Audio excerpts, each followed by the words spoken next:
Société. Fin du premier congrès des missionnaires d'évangélisation de l'Église catholique. Le premier congrès des missionnaires d'évangélisation de l'Église catholique de Côte d'Ivoire, en abrégé CEMEXI, a clos ses travaux après un an de réflexion par une messe d'action de grâce organisée dimanche à la basilique Notre-Dame de la Paix de Yamoussoukro. Ce premier congrès, tenu après 118 ans d'existence de l'Église catholique en Côte d'Ivoire, a ouvert ses travaux le 28 octobre à la paroisse Saint-Antoine de Padoue de Moussou, dans le diocèse de Grand-Bassam, et avait pour thème « Que tous soient un, afin que le monde croie que tu m'as envoyé ». Selon les organisateurs, le congrès des fidèles chrétiens catholiques a été une occasion pour l'Église, famille de Dieu, de marquer un arrêt pour faire son autocritique et évaluer le chemin parcouru en matière d'évangélisation, mais également d'entrevoir le chemin à parcourir dans la vérité et la sérénité pour une nouvelle forme d'évangélisation plus appropriée. Les travaux de clôture, débutés lundi au centre diocésain de Yamoussoukro, ont enregistré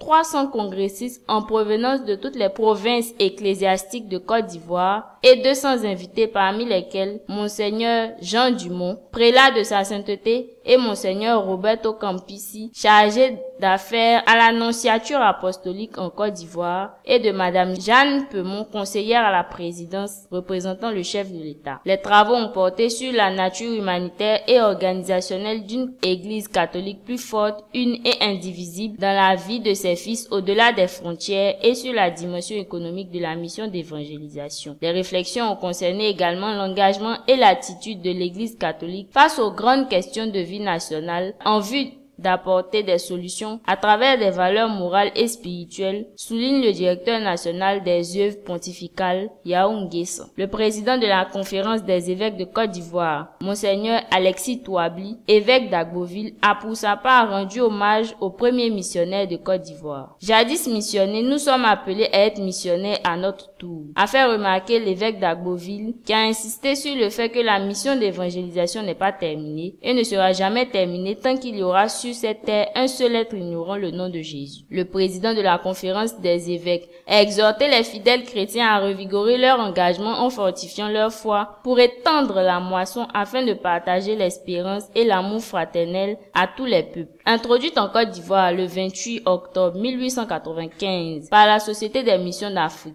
l'Église catholique verra son premier prêtre le 1er mai 1934 en la personne du père René Kwasi. Le 8 mai 1960, l'Église catholique de Côte d'Ivoire a vu son premier évêque ordonné. Il s'agit du prélat Bernard Yago, qui a reçu l'ordination épiscopale des mains du pape Jean XXIII.